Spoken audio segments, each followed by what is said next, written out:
Hello everyone, welcome to our channel అక్సటిని things. ఇదేంటి ఇది చూపిస్తున్నాను అని అనుకుంటున్నారా? ఇది వచ్చేసరికి ఏంటంటే ఇది వాష్ బేసిన్ అనమాట. ఇది చూడండి, క్లీన్ చేయకపోతే ఎలా ఉందో. నేను కావాలనే క్లీన్ చేయలేదు. తర్వాత క్లీన్ చేసిన తర్వాత అయితే ఇది ఈ విధంగా అయితే ఉందన్నమాట. చాలా నీట్గా అయితే ఉంది. అలాగే ఇది మా కిచెన్లో వాల్ అనమాట. స్టవ్ వెనక ఉండే టైల్స్ చాలా జిడ్డుగా ఉంటాయి కదా. సో నేను ఒకటైతే ప్రోడక్ట్ తీసుకున్నాను. దాని ద్వారా అలా తెల్లగా అయిందనమాట.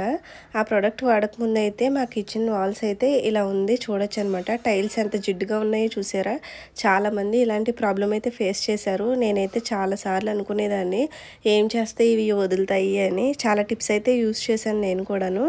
కానీ నేను ఇప్పుడు చూపించబోయేది చాలా బాగా యూజ్ అయిందనమాట. అదేంటో ఇప్పుడు ఒకసారి చూసేద్దాం. ముందుగా నా ఛానల్ని సబ్స్క్రైబ్ చేసుకోండి. ఇదే అనమాట ఆ ప్రోడక్ట్. ఇది వచ్చేసరికి నేను మీషోలో అయితే ఆర్డర్ చేశాను. నాకు చాలా తక్కువ ప్రైస్కే వచ్చేసింది అనమాట. జస్ట్ నాకు 90 రూపీస్ మధ్యలో వచ్చింది. 86 రూపీస్ అనుకుంటా, నాకు సరిగా గుర్తులేదు.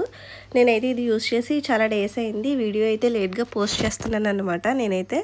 సో ఇదైతే మనకి మీషోలో 100 బిలోనే ఉంటుంది. నాకైతే అప్పుడు సేల్లో జస్ట్ 86 రూపీస్కే వచ్చేసింది అనమాట. ఇది ఎవరికైనా కావాలంటే వీడియో కింద నేను డిస్క్రిప్షన్లో దీన్ని లింక్ ఇస్తాను, కావాలంటే తీసుకోవచ్చు. ఇది దేనికి యూజ్ చేయాలి అని కూడా ఇక్కడ క్లియర్గా రాశారనమాట. ఇక్కడ ఉంది, మెన్షన్ చేశారు, చూడొచ్చు.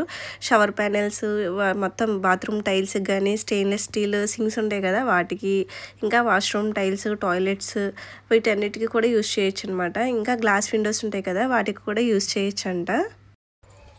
దీనికి స్ప్రే ఇస్తారేమో అనుకున్నాను, కానీ దీనికి స్ప్రే అయితే ఇవ్వలేదు. ఇంట్లో ఉండేది స్ప్రే ఆ టైంకి దొరకలేదు అనమాట. అయితే నేను ఇది ఎలాగో లిక్విడ్ ఫామ్లోనే ఉంది కాబట్టి నేను దీన్ని ఇలాగా బాటిల్తోనే స్ప్రే ఇలా చేసేసాను అనమాట. ఇలా కూడా బాగానే అంతా స్ప్రెడ్ అయ్యింది. తర్వాత ఏంటంటే మెత్తని పీచు కానీ ఇలా గరుకు పీచు కానీ ఏదో ఒకటి ఉంటే మన దగ్గర ఈ లిక్విడ్ అనేది మొత్తం స్ప్రెడ్ అయ్యే విధంగా వాల్స్కి టచ్ అయ్యేటట్టు ఇలాగా నేనైతే ఇలా స్ప్రెడ్ చేశాను అనమాట. ఒకే దగ్గర లేకుండా మొత్తం అంతా స్ప్రెడ్ అవుతుంది అని చెప్పి నేనైతే గట్టిగా వత్తట్లేదు, జస్ట్ మామూలుగా అలా స్ప్రెడ్ చేస్తున్నాను ఆ లిక్విడ్ని. తర్వాత దీన్ని కొద్దిసేపు ఉండనిద్దామని చెప్పి ఒక 5 మినిట్స్ ఉంచితే సరిపోతుంది అని చెప్పి అలా వదిలేసాను.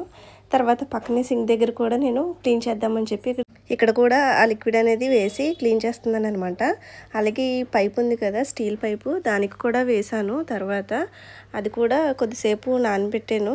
దాన్ని కూడా ఒక 5 మినిట్స్ తర్వాత క్లీన్ చేద్దామని చెప్పి దానికి కూడా పెట్టాను అనమాట. అలాగే పీచుతో అలా అంతా స్ప్రెడ్ చేసిన తర్వాత ఒక 5 మినిట్స్ తర్వాత చూస్తే ఇక్కడ ఇలా పీచుతో జస్ట్ ఇలా అంటే చాలు, అక్కడ ఏదైతే జిడ్డు ఉందో ఆ జిడ్డంతా కూడాను వచ్చేస్తుంది అనమాట. ఆ లిక్విడ్ అదంతా కూడా అక్కడ స్ప్రెడ్ అవ్వడం వల్ల తర్వాత మధ్యలో ఇక్కడ గుంటల కింద ఉంది కదా ఈ టైల్స్ మధ్యలో, సో అక్కడ మాత్రం కొంచెం రుద్దాల్సి వచ్చింది. మిగతా అంతా కూడాను చాలా ఈజీగా వదిలిపోయింది అనమాట. అదే ప్లెయిన్ టైల్స్ అనుకోండి, అదైతే చాలా త్వరగానే వదిలిపోతుంది అనమాట. ఇది ఏంటంటే కొంచెం బబుల్ కింద డిజైన్ వల్ల లోపలికి కొంచెం స్ప్రెడ్ అవ్వదు కదా. పైన ఎక్కడైతే ఎత్తుగా ఉందో అక్కడైతే మాత్రం చాలా త్వరగా అయితే ఇలా వాటర్తో క్లీన్ చేసేసుకుంటే సరిపోతుంది. మొత్తం అంతా క్లీన్ అయిపోయింది అనమాట. ఎక్కడ కూడా చిన్న జిడ్డు కూడా లేదనమాట. అలాగే నేను దీన్ని బాత్రూంలో ట్యాప్స్ ఉంటాయి కదా అక్కడ కూడా యూజ్ చేశాను. అలాగే వాష్ బేసిన్లోను, అలాగే సింక్లో కూడా యూజ్ చేశాను. అలాగే మా స్టవ్ కూడా దీంతోనే క్లీన్ చేశాను అనమాట. స్టవ్ కూడా చాలా క్లీన్ అయిపోయింది. అలాగే ఇక్కడ వాల్ చూస్తే నేను 15 డేస్ బ్యాక్ అయితే క్లీన్ చేశాను. ఇంకా నీట్గానే ఉందన్నమాట. అసలు ఇంత కూడా జిడ్డు అనేది పట్టలేదు. ఇది యూజ్ చేయకముందు అయితే చాలా జిడ్డుగా ఉండేది. యూజ్ చేసిన ఆ జిడ్డు అనేది పోయేది కదనమాట. ఇప్పుడైతే చాలా అంటే చాలా నీట్గా అయిపోయింది. ఎవరికైనా కావాలంటే ఈ ప్రోడక్ట్ అనేది యూజ్ చేయొచ్చు అనమాట. ఒకసారి కావాలంటే ట్రై చేయండి. ఈ వీడియో నచ్చితే లైక్ చేయండి, అలాగే షేర్ చేయండి.